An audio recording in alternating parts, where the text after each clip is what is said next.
people don't agree with me on this. Price doesn't matter. It's the relationships of the market is what matters. Wally Olson joins us today as we talk about some of the principles and thoughts he has regarding the current cattle market and cycle. He'll explain his Cowbell Curve as a tool to find the undervalued and the overvalued animal in your herd, and why many cow-calf operations are a break-even business. Managing your inventory value and harvesting the appreciation of your inventory value of your cow herd is huge. We'll also talk about the differences between building wealth versus profit in the cow business and what you should be doing with your ranch business during this high time in the cattle market. What you need to do in this high time when people are looking for reasons to spend tax money is clean up your overheads as much as you can. The one and only Wally Olson on this episode of the Working Ranch Radio Show.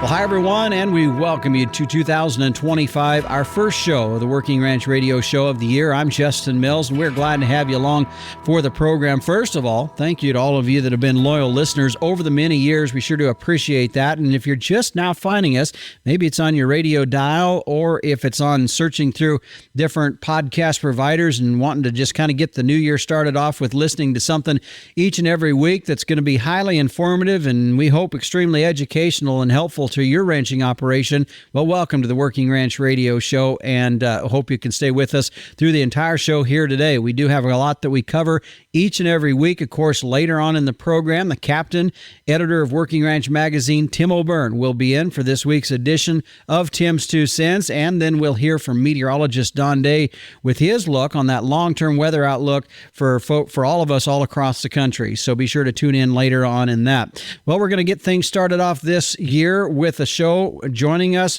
is a good friend of mine, Wally Olson, out of Claremore, Oklahoma. A lot of folks know Wally through his marketing schools that he's hosted for many years, and in addition to a new venture that he's on called ranching.fyi. We'll talk more about that later on in the program. But Wally, good to have you here on the program as we begin 2025. You're being our first guest of the year. Well, I love being first. That's what I mean. I'm very seldom first, so I take this to heart.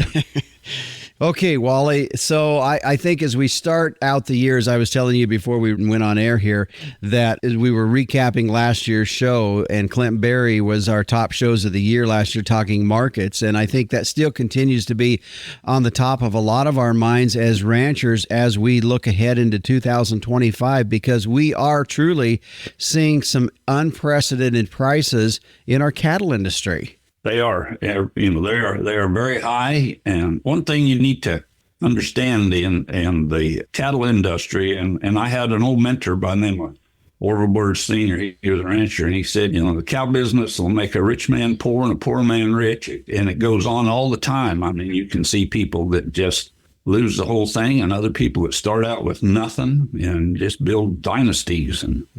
And one thing you have to understand in the cattle business, I talk about in my marketing schools, I talk about appreciation and depreciation.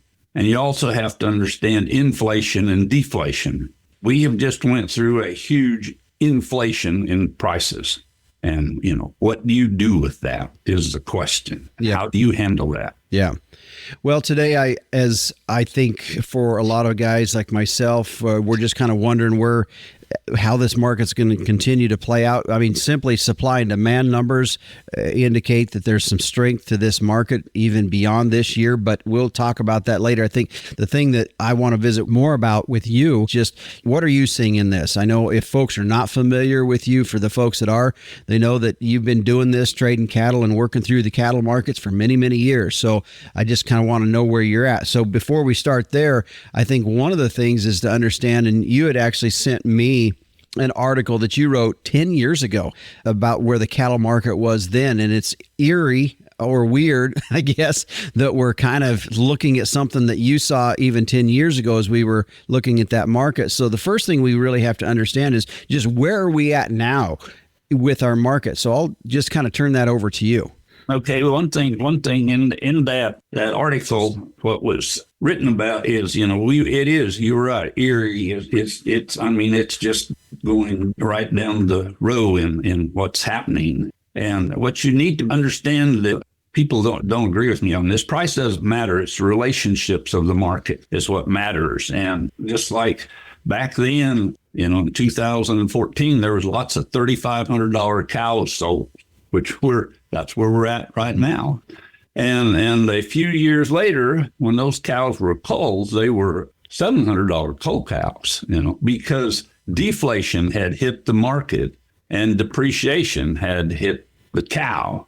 And that was a double whammy. And needless to say, the cost of the depreciation in that cow was huge. Mm-hmm. So you need to understand that it's the relationships. Just like I was at a Brandon in Wyoming, and one of the gentlemen that I was riding back to headquarters with, he was going on about how stupid he was that he kept some heifer calves in 2014. And yeah, heifer calves were high in 2014. But if you looked at the relationship between what the cow was and what the heifer calf was, is the heifer calf was undervalued to the cow. So where he misstepped was keeping that cow that depreciated. And understand, unless you're going to get clear out of the cow business, you just need to understand it's the relationships of the market. If he would have sold that cow and kept the heifer calf, he would have came through it very well. Mm-hmm. I mean, now granted, his inventory value, will drop when deflation hits. I mean, it just, everything goes down, but you can still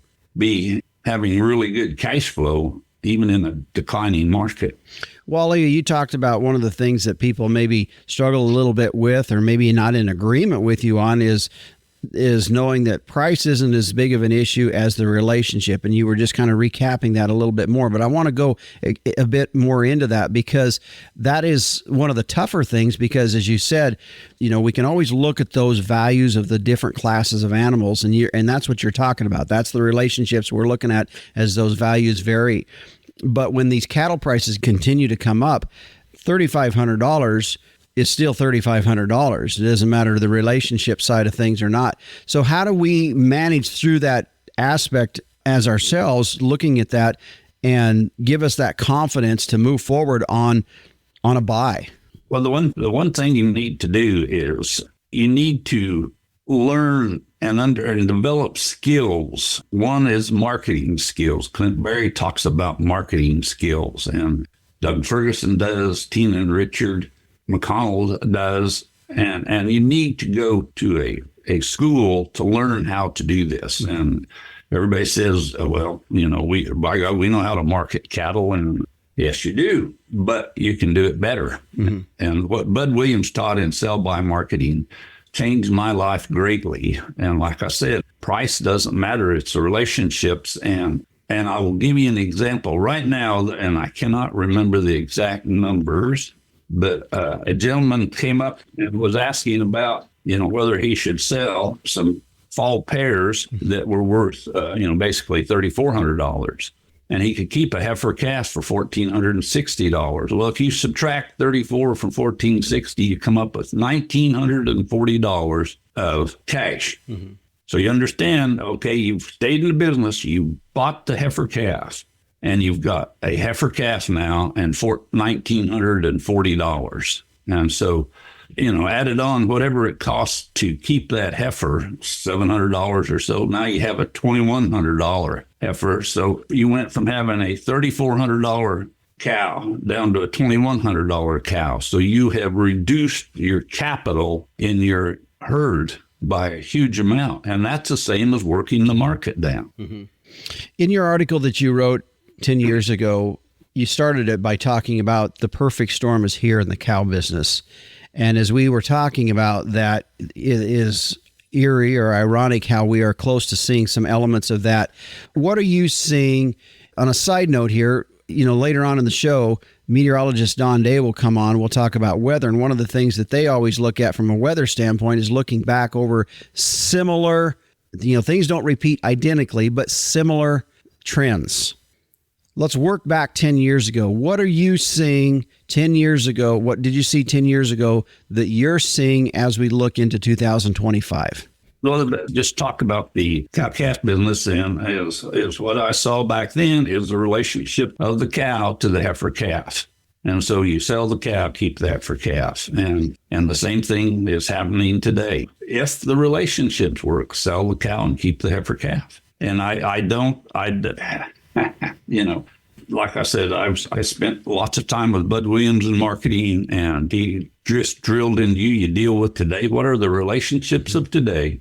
And go forward. If you are in the cow-calf business and you come down to whenever you market your calves, and you look at the relationships and you do them and you go on down the road, Now, one thing you got to keep it simple, because people will talk about, okay, you sell that cow, you're giving up calves. If you keep the heifer, you're giving up calves. Well, yes, you are giving up calves, but also you have bought an animal that's appreciating in value. So you're on your balance sheet, you're going up in value with the heifer calf. Now, granted, in cash flow, since you don't have the calves to sell, but also you have to understand that, cows in your inventory are different. A 3-year-old cow has a different value than a 5-year-old cow. They'll probably all sell for $3,500, but that 3-year-old cow has a lot more years in her than the 5-year-old before she starts to depreciate. Mm-hmm. And you just need to understand that. Mm-hmm. All right, Wally, let's take a break here. When we come back, I want to continue more as we are looking at the market ahead into 2025, the values of some of these different classes of animals. Wally Olson, our guest here today, and we'll continue with more from him after this break. Is this segment today brought to you by Calf Catcher. And now here's the captain editor of Working Ranch Magazine with more. Hey everybody, Tim here. We're fixing to come up on 1 million downloads of our Working Ranch radio show podcast, which is really exciting. And it got me to thinking about another viral moment that we had back in 2017 when we ran a short Facebook video of the Safety Zone calf catchers. And it was so popular, it got 6.8 million views in the first 5 days. I want you folks to check it out, Safety Zone calf catchers. It's a great product for all producers. Keep you safe when you're working with baby calves, especially for old timers like me who maybe can't outrun those cows anymore.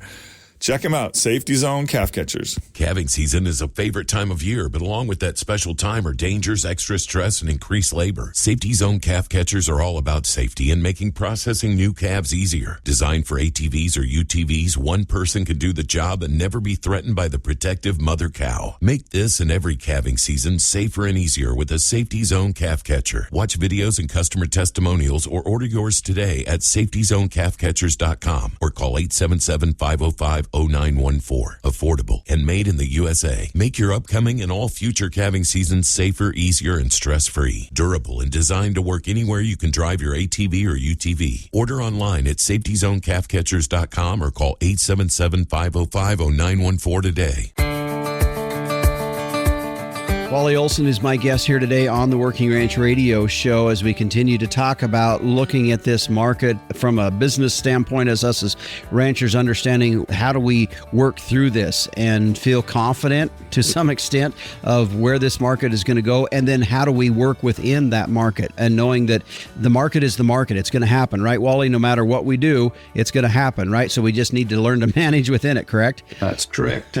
So let's work through, and at the break I said we wanted to talk a bit about this Cowbell Curve, and you sort of briefly just hit some points that do relate to that in that last segment when we were talking about the value of the cow, the value of that heifer calf, and then these cull cows. So work us through the Cowbell Curve.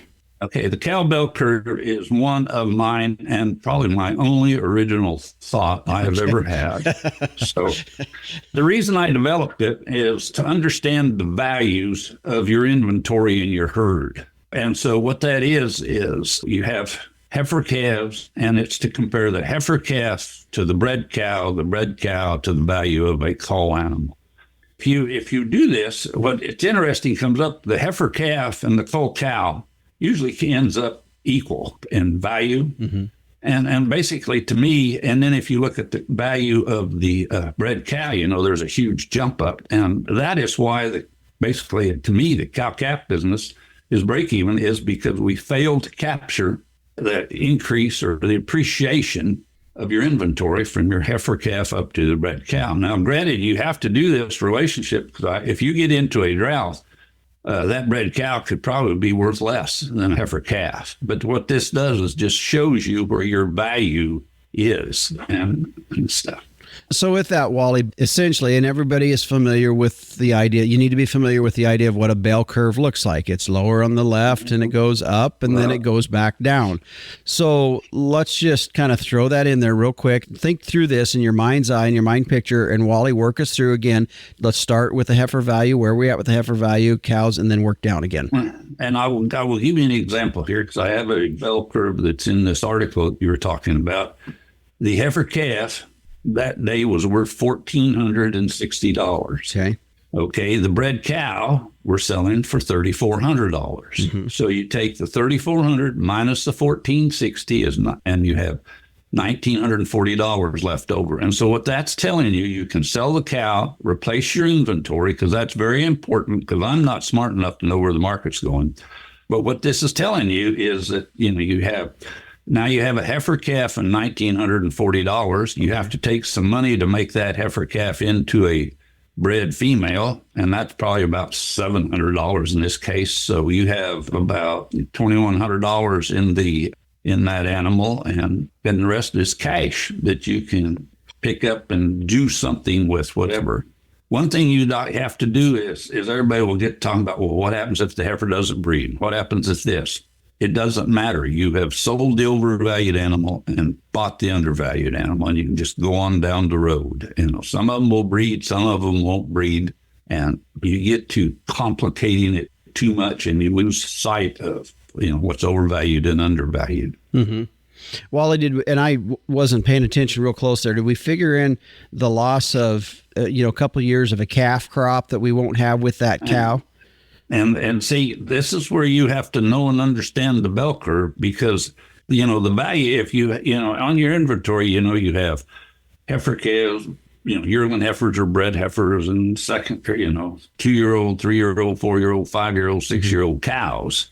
Okay, there's difference in value. A 3 and 4-year-old cow is not going to depreciate like a 5 or 6-year-old cow. And so you need to understand, what you're talking about in your inventory. And as far as calves, okay, if you were to sell that 3-year-old cow, yes, you're going to give up some full value calves because she's not going to depreciate. You flip over to the other side on the cow deal, and just like we are in a very inflated prices right now. So if we click over and get into deflation going on and also depreciation, as the cow ages, she depreciates in value. So you put depreciation and deflation together, where the whole market, deflation is when the whole market comes down. Sure. I mean, everything comes down. And depreciation is when that animal directly is losing value because of some reason. And with cows, it's usually age. So you need to understand that. Looking back at 2014, everybody said, oh, God, you sold those cows, and you're giving up. Okay, yes, I gave up, 2 pretty high-priced calves.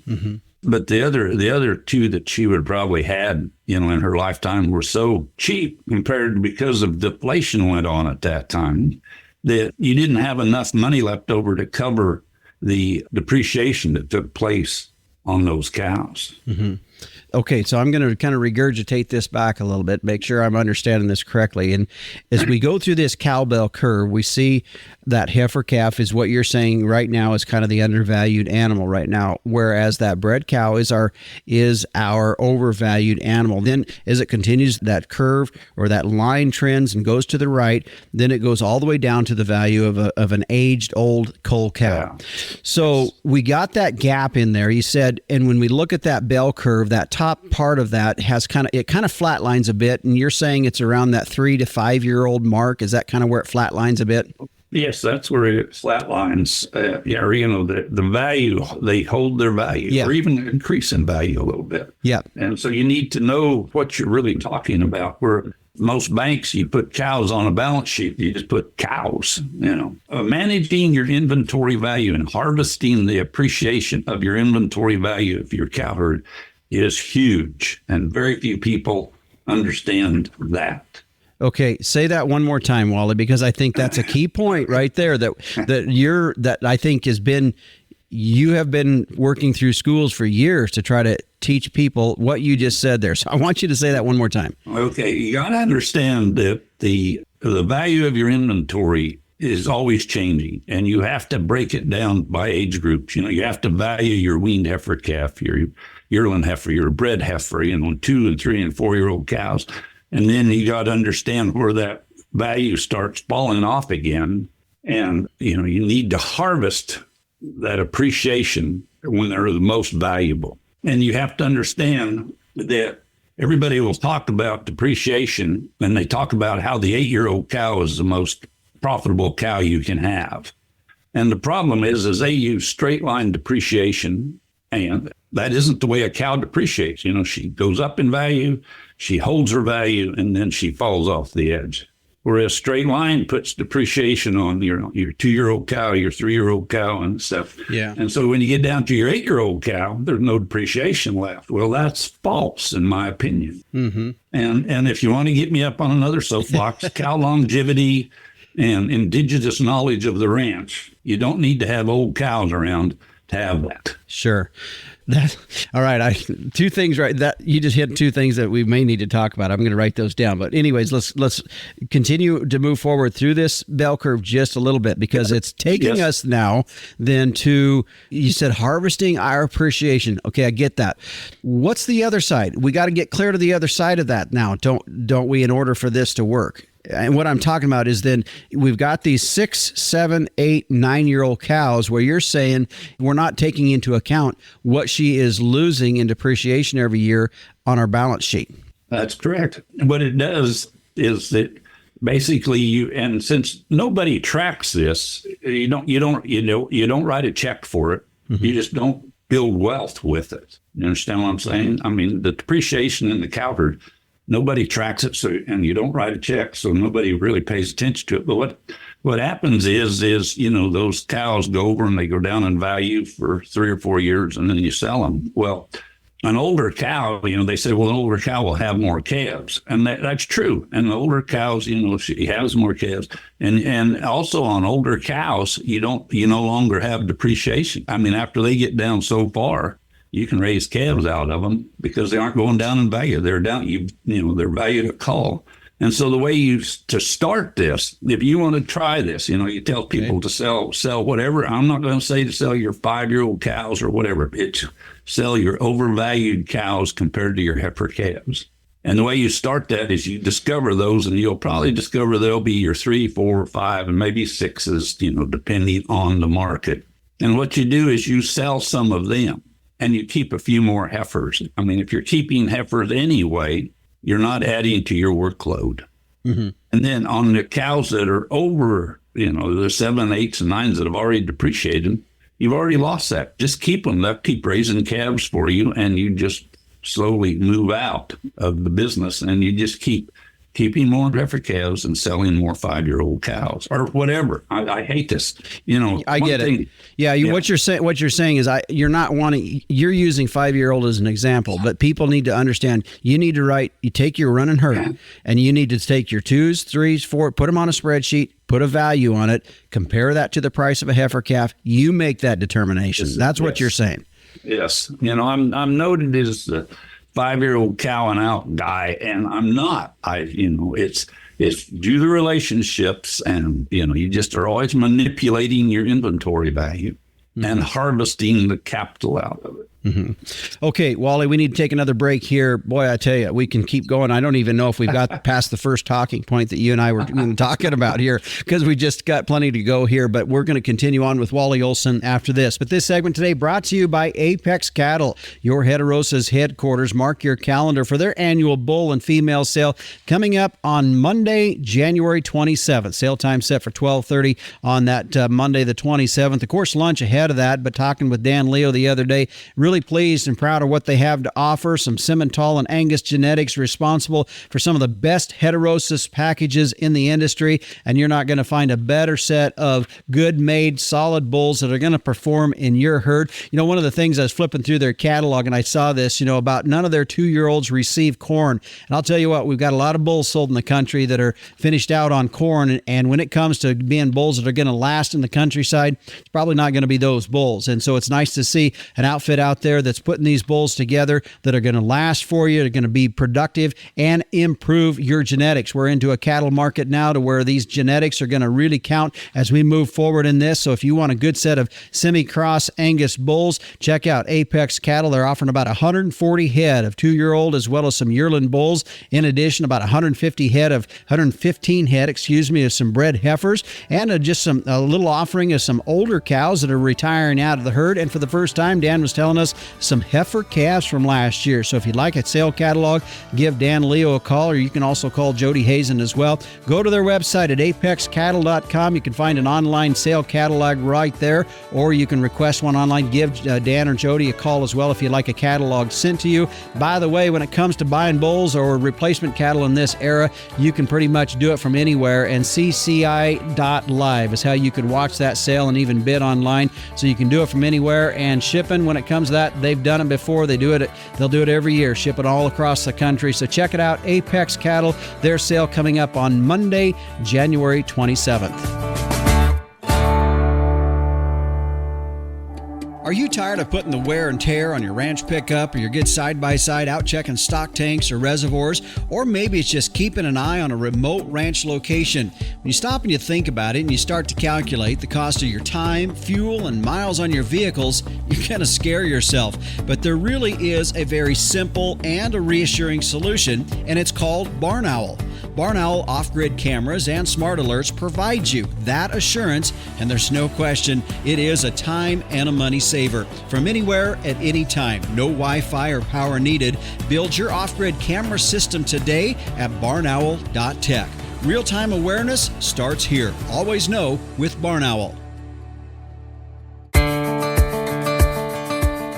Welcome back to the Working Ranch Radio Show. I was just joking with Wally before we jumped back on air here how this show needs to be a lot longer than it is, just because there's so much elements and little, I guess if you've ever been in a lake that has lots of different little outlets and inlets that come into it, there's just lots of different side discussions you can have when we start talking about some of this market and where we're at, and looking at, from us as ranchers, trying to get a game plan as we look ahead for 2025 and 26 and 27, because so much of what we do, as we heard from Clint Berry last week, and we all know this as ranchers, is you keep a heifer today, it's a few years before she's a productive cow in that herd. And so it's not like you can just flip a switch overnight and change exactly what you're doing. However, Wally, as we continue to look at this, and one of the things that you said as we get into this segment, talking about profit and wealth in this, and there are two separate things. We're looking at two different things. You might say, well, if I have a lot of profit, I have a lot of wealth. However, what you're saying a little bit there is we need to look at that a little bit and understand the differences of those two terminologies, and I'll let you explain.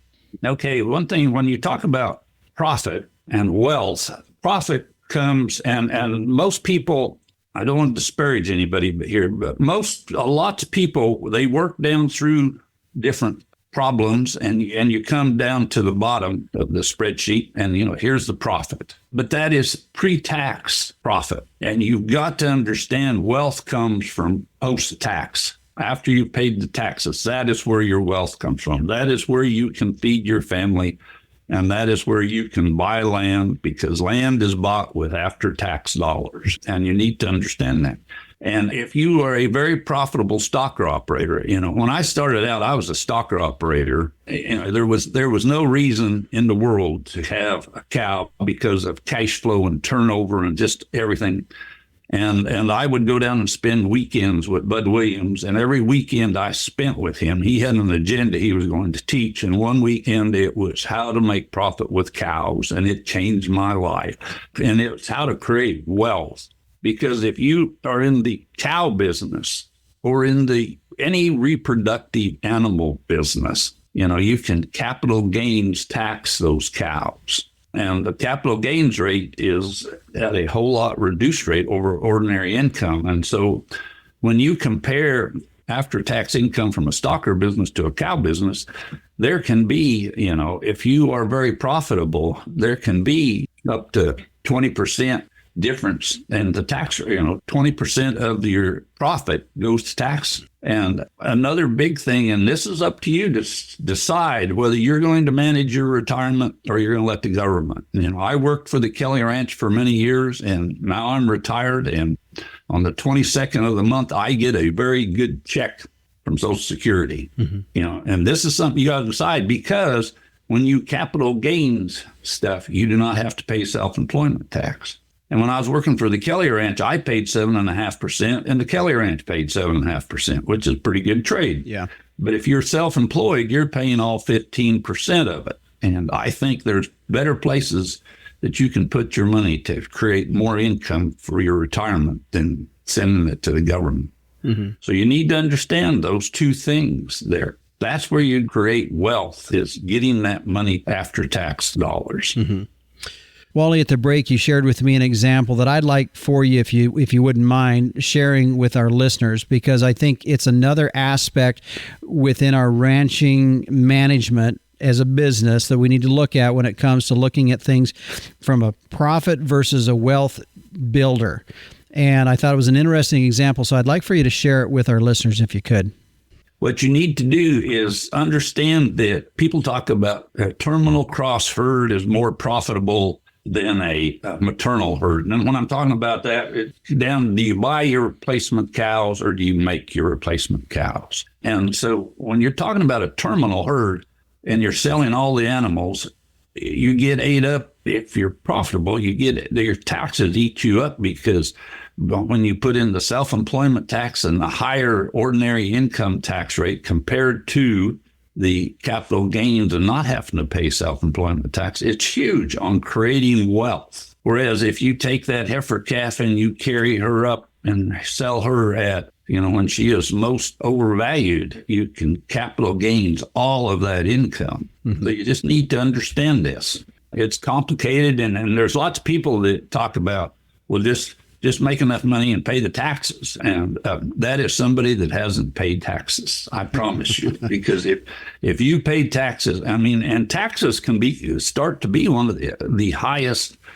costs that you have in your operation when you get your costs down. In your example there, and just to kind of clarify a little bit here, when you say terminal herd versus maternal herd, and I think specifically when you're saying terminal, it is the meaning that everything that is produced that year gets sold that year. That's a terminal herd. We're not talking genetics necessarily. We're not talking genetics. So I don't want any bull sale guys to be offended by what you said, or anything like that. It's purely the fact that what you're raising, you're selling. That's correct. And you sell everything, and you have to buy all your replacement females. And that is a skill of its own. If you have the ability to buy undervalued females, I'm not opposed to doing it that way and selling every calf. You just got to know and understand, this goes back to Bud. You got to know and understand yourself and what you want to do. And for myself, I'm a big believer in the maternal side of the cow business. Yeah. Wally, I want to talk just real briefly about that a little bit further, because I think there's been some element in our industry that has really preached hard about looking at buying your replacements versus raising your replacements. And I think what you're telling us here a little bit is, first and foremost, beyond all of this, I think the first thing you're going to say is you need to understand where the market's at. I think one of the worst things we can always do is just come up with a hard line. Well, this is our ranching operation. We're going to do this. We're going to sell. We're going to buy. And this is what we're going to do every year. And it's not really taking into context where the market's at, or in what we started our whole conversation about today is understanding what the relationship between the high valued animal and the low valued animal. So, but back to the whole thing of some of these replacements, and I think there's been a real big swing of people really being pushed towards buying their replacements and thinking that is the way they need to go versus raising their replacements. I've kind of swung back and forth through that, and I can tell you right now, I sure like these animals that I'm raising. I will completely agree with you. One thing you got to understand, if you're buying your replacements, The gentleman that is developing the replacements, and this is on the bred heifer side mainly, is his goal is different than your goals. His goal is to get every heifer bred so he can sell her, and his goal is to have her weigh in at least over 1,100 pounds so she tops the market and stuff. Yeah. Well, Wally, let's take another break here. And when we come back, we'll wrap up our conversation. I know we want to talk a little bit more about some of the market element, but I also want you to talk about some of the things that you're working on as well. I know for several years you've done marketing schools. You're kind of retiring from that, but there's some other elements that are coming into play where that's going on. You're still providing that knowledge and that information. I want to talk about that and continue to talk just a bit more about these markets when we come back here on the Working Ranch Radio Show.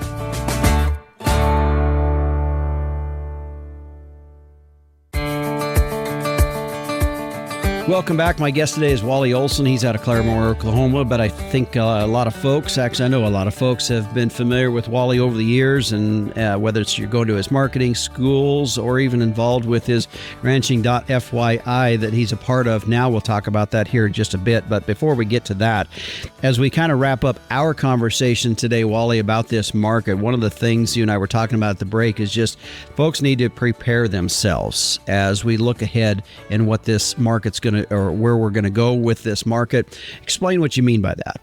Since I retired in 2016, or I quit active ranching, my wife does not allow me to say that I retired. So I retired from active ranching, and I put animals out with people. I'm willing to put sheep, cattle, stocker cattle, cows, calves. I'm just an investor. And one of the things I see with these people, or the people that I put them out with, is their overheads. I mean, your overheads are too high. To be in the cow business, all you have to own is a cow. You can have other people will take care of that cow. And when you start putting, and now I'm talking about deploying capital, when you start putting more capital into stuff to run the cow than the cow, you're losing your cash flow. Mm-hmm. That's very important. So what you need to do in this high time when people are looking for reasons to spend tax money is clean up your overheads as much as you can. And most people call overheads as fixed costs, and they're not fixed. You can get rid of a lot of them. Matter of fact, you can sell the ranch and sell everything on it, go buy cows and put them out with people, and pretty well take care of all your overheads. And then another thing you need to do is prepare, and Bud Williams just drilled into you, prepare. And one of the ways to prepare is get educated. And the first thing you should do is go to a ranching for profit school. I mean, that's the very first thing, to understand how to be profitable. And then you need to go to a marketing school. There's 3 of us teaching them.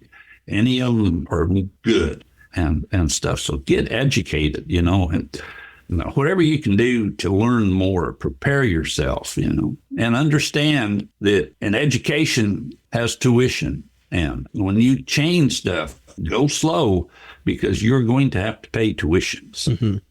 You talk about educational opportunities, and I think probably the cheapest educational opportunities you'll have are the ones that you say, okay, I am going to go to this type of school. That is the cheapest one. The most expensive educations are the ones where you choose to learn from the school of hard knocks, because you don't want to take the time to go to maybe someplace or go visit with somebody that could guide you down that road before you step into it. That's correct. To me, that is, I've had some wonderful mentors in my life, and the knowledge that they were gladly shared with me is worth hundreds of thousands of dollars. Yeah. Wally, before we jump into talking about what you're up to these days, I've just got some real quick fire type questions. I just kind of want your quick responses to. It's going to be just some of the market things real briefly, and it might lead me to some other questions, but some of it stems a little bit off of your article that you wrote 10 years ago. One of the things in that you talked about that the cow being being pretty highly overvalued right now. Is there another class, or not class? Is there another species of animal that is undervalued right now? Well, to me, the sheep, I'm a sheep person at heart. I mean, I love sheep because, one, they don't cost much to run. Every ranch needs sheep on them, just because of the difference in grazing and getting more out of your land base. And I think I can't say this, sheep are kind of undervalued right now, I think. But I would highly look at sheep. And the one thing I have learned by putting sheep out with people, you better put them out with a shepherd. I know that, Yeah. Okay. You and I know that. Yeah, we do. We do, Wally.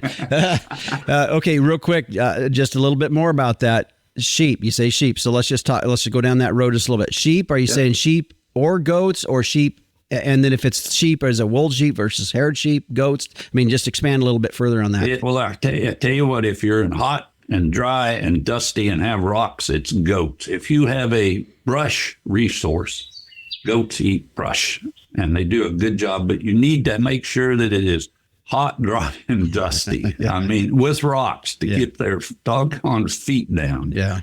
And stuff. Okay, then go to a hair sheep or wool sheep.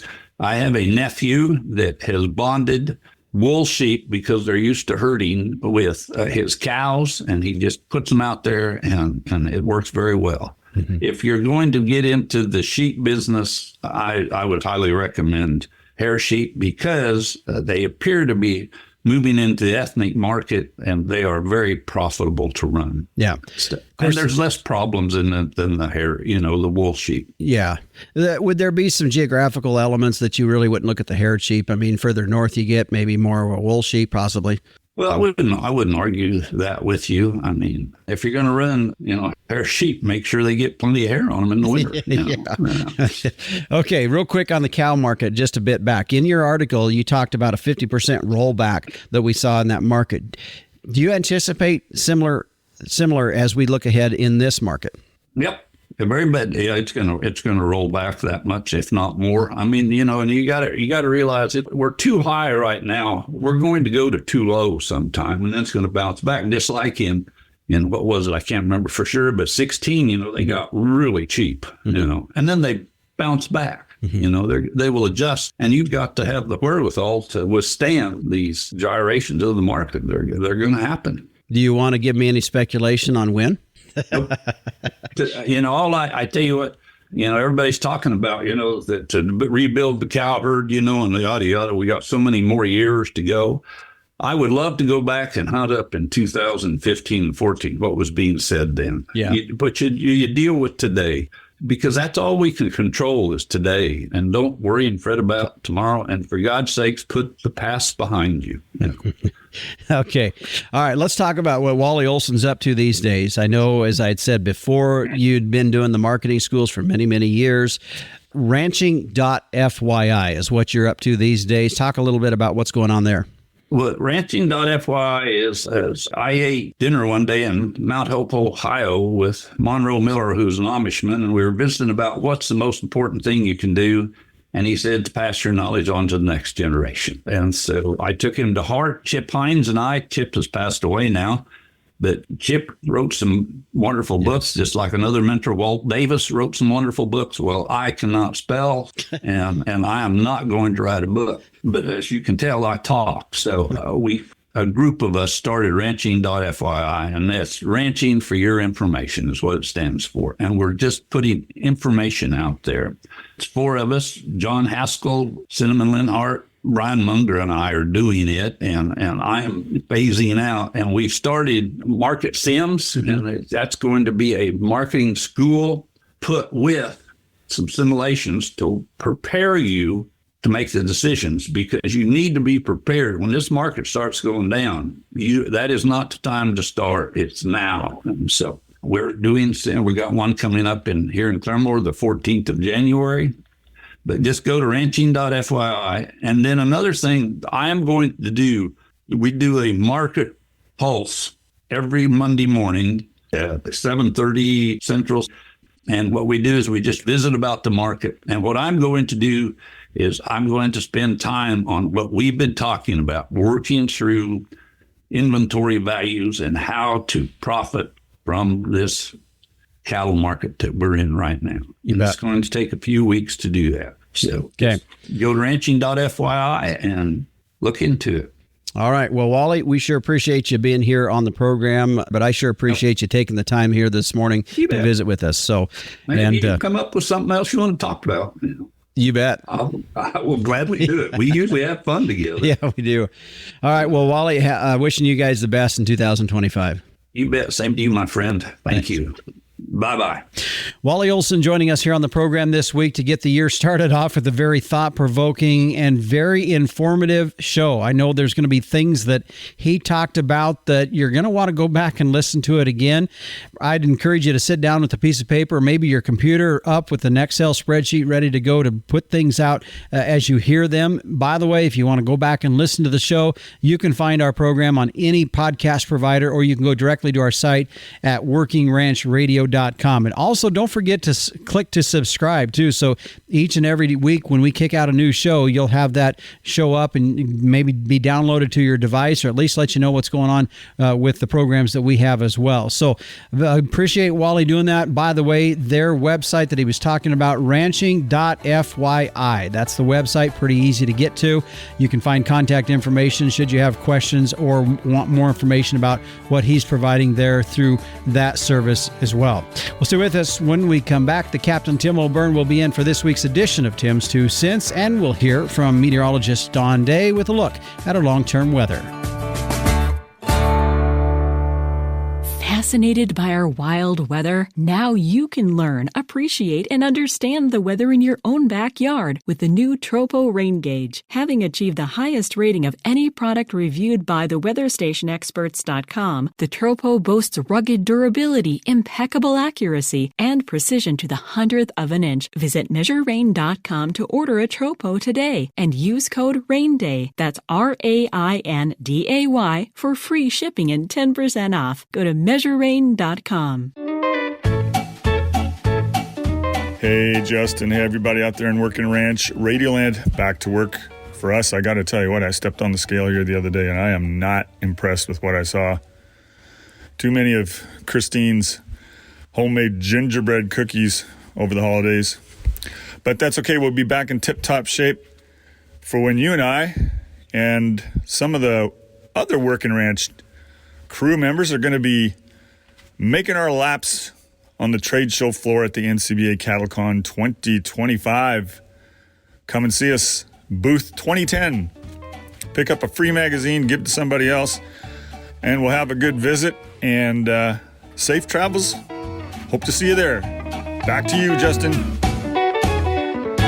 All right, thanks, Captain. You were talking about stepping on the scales after this holiday season.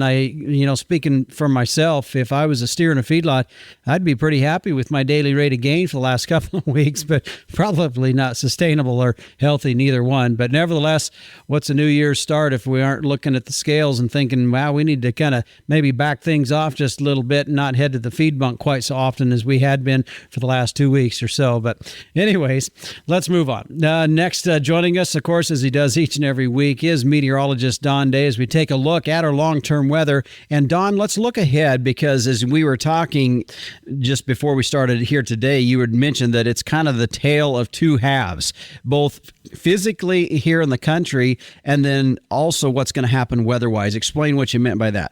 Well, what we're going to see is that the first half of the new year, the first half of the new month for the new year, we're going to see a lot of winter weather in the central and eastern part of the United States.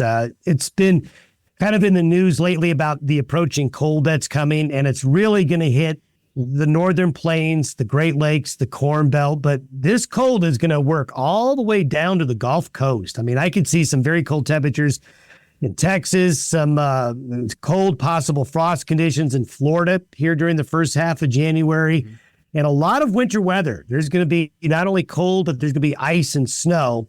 While the western part of the nation on the western side of the Continental Divide will be, generally speaking, not as cold, still have some stormy weather at times, but the cold will really be divided up in the eastern side of the country during the first half of the month. Then during the second half of the month, it appears that a readjustment will take place, and it will be the western side of the U.S. that starts to see it get quite a bit colder and a lot of winter. January is showing signs of being across the whole lower 48 in southern Canada, a very active pattern.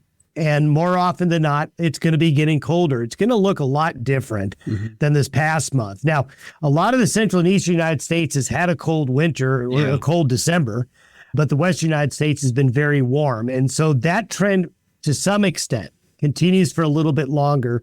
But it is cooling off in the west, and we've seen more frequent snows and more colder weather. But it's really going to be the eastern side of the country in the first half. Then it will flip to the west in the second half. As you talked about that, we have seen some moisture falling in some of those higher elevations that are sitting maybe right down that continental divide. But what I'm curious about is the snowpack. What are you seeing for that? Maybe it's a little bit too early to really know where things are at on that. But so far, for those areas that do really watch that quite extensively, mostly in the western half of the United States, what are you seeing? Well, if we take a look at the latest snowpack figures, actually, we have seen the weather patterns that started to change just before Christmas and up into the new year.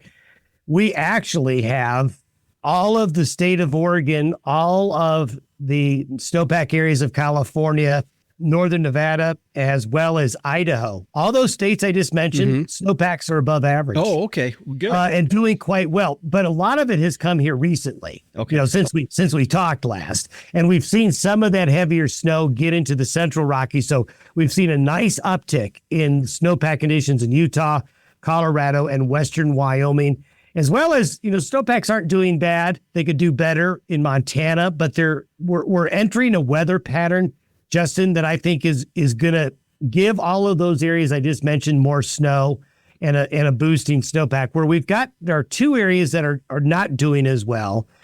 And it's kind of interesting. Arizona and New Mexico and southern Colorado and southern Utah started off with a bang because they had a very snowy October and early November down there, especially November. Since then, they've really dried out. And we've seen the snowpack down in that southwest part of the U.S. really go on the below average side. And also, the further away you get from the continental divide, some of the snowpack drainages in north central and northeastern Wyoming are lower than average. But the rest of the snowpack regions of the U.S. are doing okay, and I think will be doing better in the weeks ahead. What about, and I don't know if you follow this as much, what about the snowpack up in Canada? Of course, last year it was so dry that we were seeing fires, in the spring of last year up in Canada. So how are they looking? Well, they've done a 180. Okay. And the pattern that has developed this early winter and especially late fall has provided good snowpack conditions in British Columbia and Alberta, especially the central and southern mountain areas. And we've got pretty widespread snow cover right now across the prairie provinces where this time last year, it wasn't there. Yeah. So conditions up there have improved, and I think they'll continue to improve as we go through the winter and early spring. Okay. All right, Don, well, I appreciate the update here this week. Look forward to talking to you next week. See you then. You bet. Don Day joining us here on the Working Ranch Radio Show. By the way, you can tune in each and every morning on his daily video podcast by going to his website at dayweather.com.